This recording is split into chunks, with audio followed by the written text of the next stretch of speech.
pull $20,000 out of your retirement account, just $20,000. But when tax time comes, the government treats you as if you pulled out $37,000.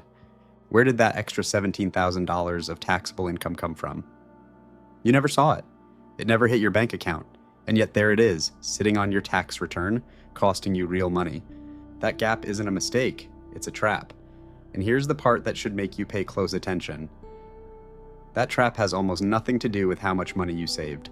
It has everything to do with the order in which you turn your income on in retirement. You could do everything right.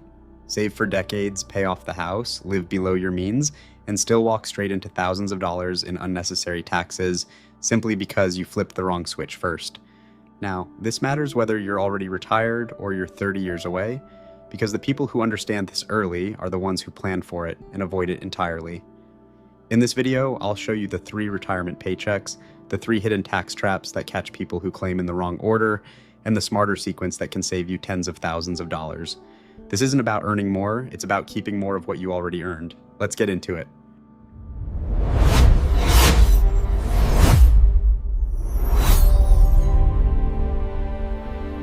The 3 paychecks of retirement. Most people arrive at retirement with 3 different income sources waiting for them. They all feel like income, but here's the thing, almost nobody explains. They don't play by the same rules, not even close. The first is your 401k or traditional IRA. Every dollar you pull out of these is taxed as ordinary income, just like a paycheck from a job, because you never paid tax on that money when it went in. The upside is that this is your most flexible lever. Once you're past 59 and a half, you decide when and how much to withdraw. The government doesn't force your hand until age 73, when required minimum distributions kick in. The second is Social Security. You can switch it on as early as 62, but claiming that early locks in a benefit that's permanently reduced, around 30% smaller for the rest of your life. Wait until 70, and your monthly check grows by roughly 8% for every year you delay past your full retirement age. And here's the piece almost nobody realizes. Social Security isn't taxed based on how big your check is. It's your other income that decides how much of your Social Security gets taxed. Read that twice, because it's the key to this entire video. Your other income decides. The third is a pension.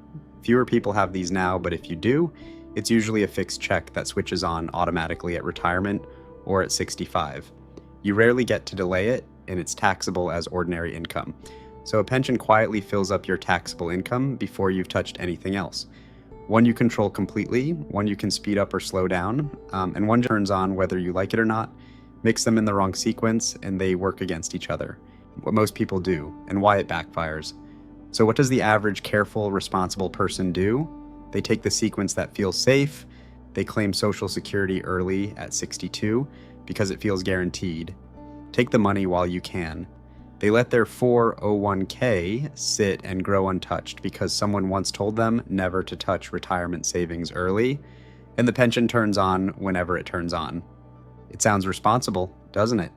Take the sure thing, leave the investments alone. But that safe-sounding order is exactly what springs a series of tax traps that can cost a small fortune over a long retirement. Let me walk you through the 3 traps, because once you see them, the smarter order becomes obvious. Trap number 1, the Social Security tax torpedo. This is the big one. The IRS uses a special number called your combined income, sometimes called provisional income. It's your adjusted gross income, plus any tax-exempt interest, plus half of your Social Security benefit. As that number climbs past certain lines, more of your Social Security gets pulled onto your tax return and taxed. For a married couple, once combined income passes $32,000, up to half your benefit can become taxable. Past $44,000, up to 85% of it can be taxed. For single filers, those lines are $25,000 and $34,000. Now here's the infuriating part. Those thresholds were set back in the 1980s and 90s, and they have never once been adjusted for inflation. Never. While the cost of everything in your life went up for decades, those lines stayed frozen, which is why something like 40% of Social Security recipients now pay tax on their benefits, up from almost nobody when the rules were written. Let me show you what this does in real life. Say you're married and your combined income is sitting right at $43,000, just under that $44,000 line. You decide to pull an extra $2,000 from your 401k for a vacation. That $2,000 pushes you over the line, and suddenly a big chunk of your Social Security becomes taxable too. So you withdrew $2,000, but you may have created far more than $2,000 of new taxable income once the dragged-in Social Security is counted.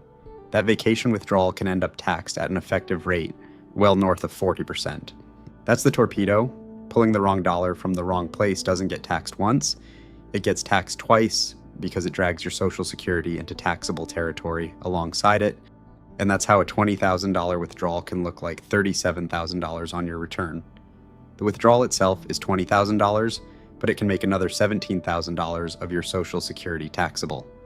20 plus 17, there's your phantom income. Trap number 2, the Medicare surcharge, IRMAA. The second trap is sneaky because it hides for 2 full years before it hits you. It's called IRMAA, the income-related monthly adjustment amount. In plain English, if your income runs too high, your Medicare premiums go up. And here's the twist that catches people. IRMAA looks back at your tax return from 2 years ago, so the premiums you pay this year are based on the income you reported 2 years earlier. Cross one of the income lines by even a single dollar, and you pay a surcharge on top of your standard Medicare premium, which for a couple can add well over a couple $1,000s a year. It's like your past self set a trap for your future self without knowing it. One big withdrawal, one large Roth conversion done carelessly, one oversized income year, and 2 years later, your Medicare premiums jump, and you have no idea why. You don't need to memorize the exact IRMAA numbers. You just need to know the trap exists, so you don't accidentally spike your income in a single year and trigger it. That's the whole job here. Knowing these landmines are on the field so you can step around them. Trap number 3, the investment income surtax. The third trap is quieter and mostly affects higher income households, but it's worth knowing. It's an extra 3.8% tax that can pile on top of everything else if your income crosses certain higher thresholds in a single year, around $200,000 for singles or $250,000 for couples. Most people will never trip this one. But here's why it still matters to everyone. It's proof that one oversized withdrawal, taken all at once, can set off taxes you didn't even know were waiting. It's the clearest argument for the core lesson of this whole video. Spread your moves out and never let a single year's income spike out of control. The smarter order, flip the script. Here's the good news, and it's almost the exact opposite of what feels safe. The smart approach is to use your most flexible money first, delay Social Security if you possibly can, and treat any pension as the baseline you plan around. In plain terms, in the years right after you retire, before you switch on Social Security, you live off your cash, your taxable brokerage account, and strategic withdrawals from your 401k.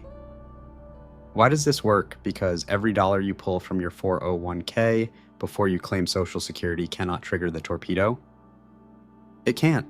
You haven't turned Social Security on yet, so there's nothing to drag on to the return. And those early retirement years are golden for a second reason. With your income temporarily low, you can do something powerful. Convert money from your traditional IRA into a Roth IRA, paying tax now at a low rate while none of the traps are armed. That Roth money then grows tax-free, and when you pull it out later, it's invisible to all 3 traps. It doesn't count in your combined income. It doesn't push you toward the Medicare surcharge. It just comes out clean. Think of it as 2 phases. Phase 1 runs from the day you retire until age 70. Low income, lots of control, the window where you spend down flexible money and do those Roth conversions. Phase 2 is age 70 and beyond, where you switch on Social Security at its maximum, larger check, and live on a smart blend of that Social Security, a now smaller traditional IRA, and the tax-free Roth money you built up. Because you shrank the traditional IRA during phase 1, your forced withdrawals at 73 stay small, instead of exploding into the traps later in life. A real example. Let me make this concrete. Take someone we'll call Tom. Tom retires at 62. His pension doesn't start until 65. So for those first 3 years, Tom lives off his brokerage account and cash, keeps his taxable income low, and converts a chunk of his traditional IRA to Roth each year while staying in a low tax bracket. At 65, his pension switches on and starts filling his taxable income. So Tom eases off on the conversions to avoid crossing the Medicare surcharge line. At 70, he finally claims Social Security, now at its richest possible level, that 8% a year boost having grown his check substantially. By this point, his traditional IRA is lean, so his required withdrawals at 73 are gentle instead of brutal, and he tops off his spending with tax-free Roth dollars that don't trigger any of the traps. Here's the punchline. Tom didn't earn a dollar more than his neighbor, who claimed everything early. He just claimed in a smarter order. In over 25 or 30-year retirement, that difference can add up to tens of thousands of dollars kept instead of handed over. One more piece of good news for right now. There's a temporary new senior deduction, up to $6,000 per person, for those 65 and older, running through 2028. That gives a bit of extra breathing room in these planning years. Doesn't erase the traps, but it's one more reason to be intentional. The honest caveats: now I have to be straight with you because your situation is your own, and this is not one size fits all.